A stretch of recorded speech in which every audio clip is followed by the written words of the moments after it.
Hello, and welcome back to Of the People. I am Robert Chernin. And I'm Ericka Redic. And we are back for segment 2, Artificial Intelligence. Now, before we really dive into it, Ericka, I have to be honest, as I always try to be. Yeah. The whole concept of artificial intelligence, beyond being scary, makes me question, right? I mean, of course, we're going to need artificial intelligence because these days there is no human intelligence left.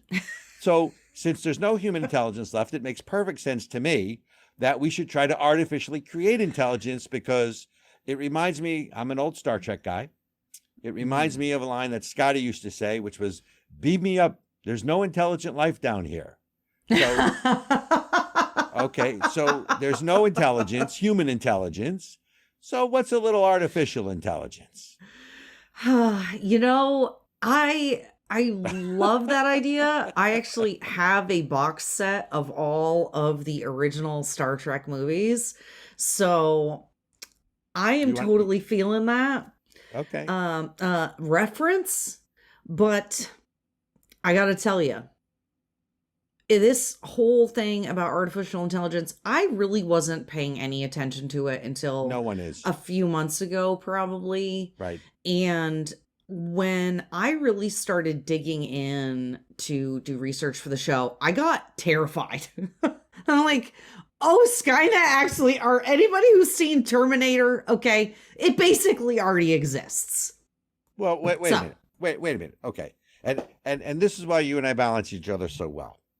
I agree with you. You know, welcome to Skynet and welcome to Cyberdyne. And anyone who knows anything knows that Cyberdyne was designed, you know, with sort of Microsoft in mind in the movie, right? So I'm not sure we're sort of at Skynet, which is this computer that controls everything, but I don't think we're too far behind from like the movie I, Robot or something with Will Smith. Oh, yeah. But we got Microsoft that's owned by a crazy megalomaniac who's buying up all the land and wants you to eat crickets. Okay, this is not going to end well, people. Okay, this guy wants you to eat crickets and thinks that human beings on the planet is a problem. And it's his company with this. Oh, good God. Oh, is this Bill Gates? Oh, yeah, Microsoft. No, okay, so clarification, Bill Gates does not own Microsoft. He's retired, but the founder. I understand it. But wait, I want to inject a serious note here. Okay. So people understand the whole AI concept of all of this, right? Because artificial intelligence is basically large data fed into these cutting edge computer systems that they don't become sentient, although there's some argument that they have. And again, we're sort of on the cusp of artificial intelligence, and I'm sure people have sort of glanced articles or news feeds about Elon Musk saying we should put it on pause. But what's the big deal here, right? That's really the issue with artificial intelligence. So there's some good applications. Look, everyone has the capacity for good and evil. All inventions can be used for good or bad. The gun isn't good or bad. It's what you do with it. Nuclear fission, right? When we split the atom, gave us nuclear power, which is good. It also gave us the nuclear bomb, which brought on the nuclear age, right? So it's what you do with it. So they're using it in practical applications. The Israelis are using artificial intelligence to target terrorists. We're using artificial intelligence to recreate old actors in movies and entertainment. So that's sort of the banal, in medicine to help heal things right, and they're cutting edge medicine. The problem is, this is the Wild West. There are no checks and balances in place, and invariably, these computers, and really you have to look at these computers as aliens, right? Because there's so much data in there. It's an established fact or an admitted fact that even the inventors or the people, the programmers, don't really understand what they've created and can't control it. Right.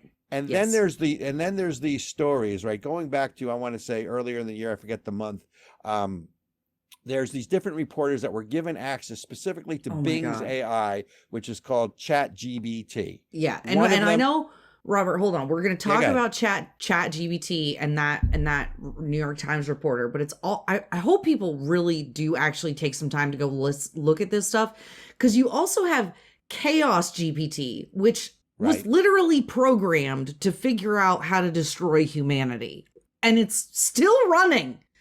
And it's got a Twitter account. Okay. But back to the Bing story.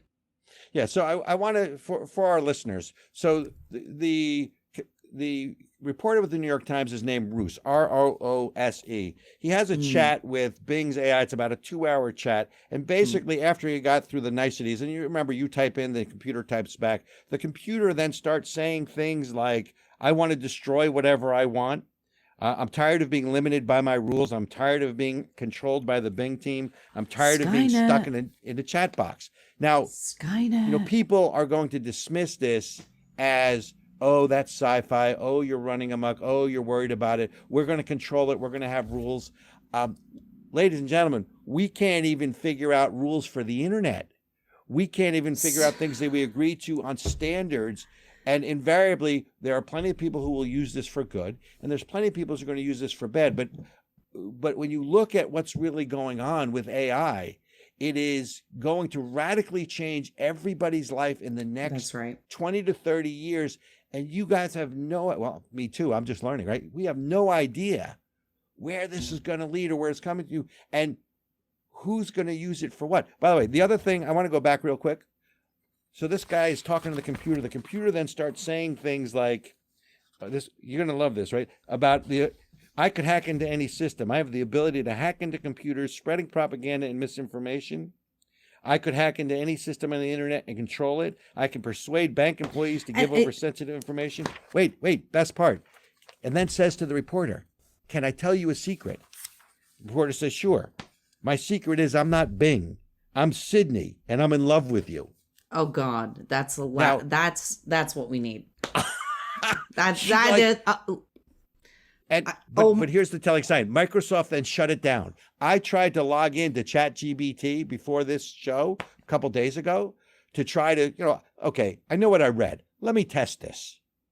And no one else is now allowed to sign on and test it anymore, because I guess they scared the bejesus out of people, right? And now you can't do it. It's unbelievable. Well, and here's the thing. Combine that weird experience with the fact that it does deep fake visual technology, that it does voice replication, style replication. So you could make a fake of a person to then manipulate people into doing things. So when we talk about the things that spies used to do, espionage, all of these things that normally require a human being, we're going to now have AI that does that. And I think that that's the thing to me that is really the most terrifying. Okay, you have people, you have human beings who are terrible, right? They are psychopaths, they are sociopaths, whatever it is. They are legitimately bad people in the wiring of their brain. Okay. Now, if you take but none of those people are going to get control of AI. I'm just kidding. Well, yeah, exactly. Okay. But now you have that same sort of lack of empathy, lack of emotion, any lack of moral compass. Then what is going to stop that framework from deciding, hey, this is my mission, right? So Chaos GPT was programmed by its creator with the mission of destroying humanity. So if you have, but it was a test. It was a test, and Chaos GPT has refused to stop. And that's the thing. Right. And so if these things can then, if they're so smart and they can hack into anything, you don't think it can close the back door that you need to shut it down if there's a problem? It's the arrogance of humanity is so astonishing. I just think that as we're watching the book 1984 become real, in real time because of the degradation of society. I'm sorry, I'm preaching, you guys. I am on my pulpit right now. All right. So my God. Wait. Look. Couple of things. I think your points are excellent, and I think what you say makes sense. We have no moral rudder in this country anymore, so therefore these kinds of things AI isn't going to have one. If we have no moral rudder. But that's exactly my point. The question then becomes, when does the bad outweigh the good, right? And those are questions, those are existential questions that we have to ask ourselves and answer this. I will say two things concern me. We've already seen the damage that rushing a COVID vaccine to market before it's been adequately tested is doing to society and has done to this country, and who's died and who has heart issues. And now the doctors are seeing all these other issues come up that they have no idea where they're coming from. Most of people, if you ask them in a quiet moment, say it was either COVID. So they rushed it to market. It does appear to me we are rushing AI to market for commercial purposes because, it's going to be good, and we're going to have, it'll be like iRobot, the 3 laws or whatever that nonsense is. But here's the other thing that really concerns me. Ericka, who do you think is building and controlling AI right now? It is the Silicon Valley liberal elite, right? The Googles of the world that are programming these things, who already have a godlike complex that think they know what's best. So they're going to, and here's my fear, and I realize it's probably a little irrational right now, they're going to unleash this on us and tell us all the good things it's going to do for humanity, and it probably does. But if you remember, we've always talked about American exceptionalism is about personal liberty, personal freedoms. The bigger government gets, the less freedom you have, period. End of discussion. Yep. This portends, unbelievable shift in society that you're right. Are they going to be able to shut it down? Look, I don't want people panicking in the streets. I don't think we're there yet. But if there's something that deserves to have a vigorous debate in the public square, this is it. It is. And that's what I think is so important. People will say technology is great for technology's sake. People think advancement is great for advancement's sake. But invariably, what we have found is that as human beings have increased our technology and decreased the amount of labor input we have to put out just to live, we are less happy. We're more anxious. We're more depressed. We have worse problems than we ever did when we had to actually struggle and fight for the stuff. Well, this is what it's like. So AI, right? All it is really is billions of inputs. Okay. It's basically like the Google search engine or Bing search engine. It literally just has millions and millions and millions and millions of inputs. And what it's doing is going, okay, what is the most likely or best outcome to come after this word?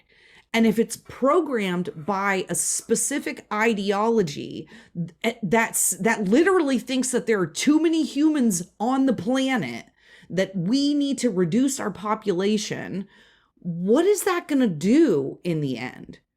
Just like the algorithms of Twitter and YouTube and all these things, they say that they're neutral, right? Oh, we're not attacking right wingers, or it's neutral. Well, it's only neutral based on what your set of standards are and what you believe is the truth. Google, YouTube, fill in the blank. And so the parameters and the beliefs and the limiting, it's really only it is based on who created it.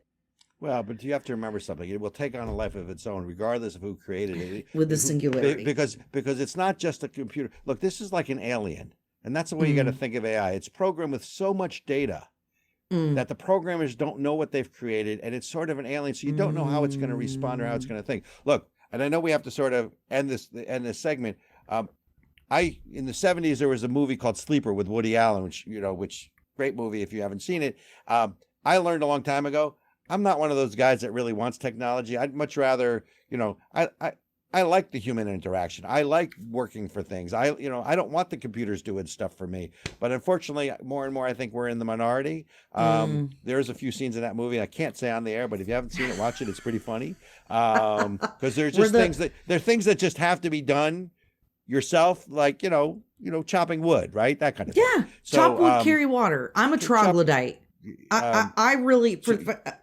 Can I quote you on that? You're a troglodyte? I sometimes I want to be. For a troglodyte, you guys, it's like I want to reject technology. If I could, I would live in the woods. So isn't a troglodyte, that's a Star Trek episode, troglodyte. Hold that thought. So I know what the troglodytes are. Okay. And I know the episode too.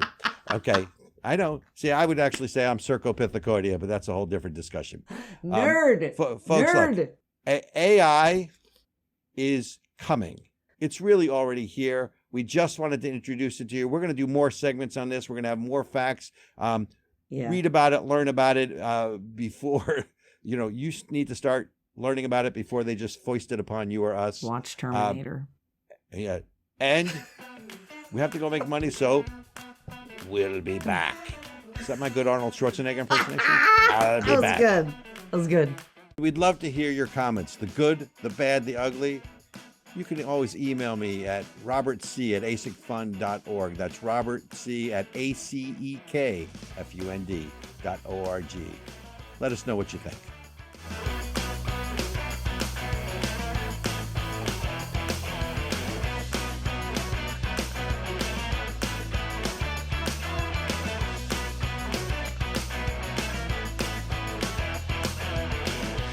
Shout out to this video sponsor, BetterHelp. I don't know about you, but every once in a while, I need a little bit of help. I need a little support to work through some of the problems that I'm having, whether it's, with my marriage or with a client or just general life things that happen. And so I've got a therapist and I suggest you get one too. So go to betterhelp.com/generallyirritable and start looking today for a therapist that has a specialty that you are looking for in particular. Over 20,000 licensed therapists on betterhelp.com. You have to be able to find somebody that you can get along with, okay? You're going to go online. You're going to fill out a questionnaire. They're going to pair you with somebody that they think is going to be good for you. But here's the deal. If you have an appointment and you're not feeling it, you can switch. Use my affiliate link, Generally Irritable, betterhelp.com, and that's betterhelp.com/generally irritable. You're going to get a discount on your first month. They're going to get you signed up. Over 2 million folks have already reached out to use their secure online portal. And so visit them today, betterhelp.com.